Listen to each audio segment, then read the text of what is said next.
แท้ๆเหตุให้แม่ต้องเสียน้ำตาคือสัวแท้ชาตินี้เกิดมาขอเอาน้ำตาล้างจริงให้แม่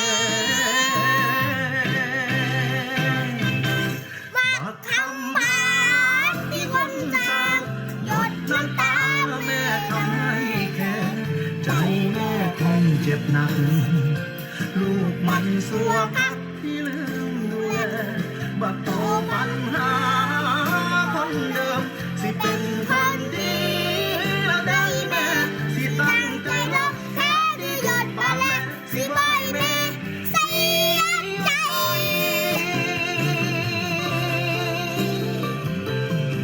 น้ำนุ่มแม่เลี้ยงมาป้าใหญ่ลูกตอบแทนด้วยน้ำตา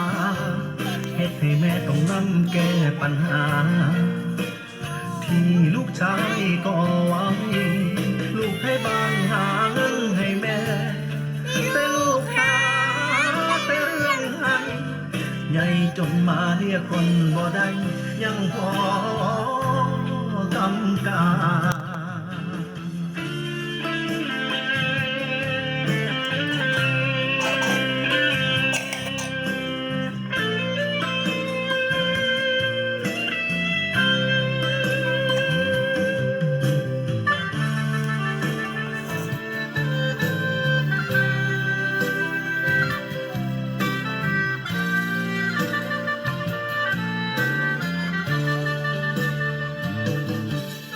เป็นลูกผู้ชายแท้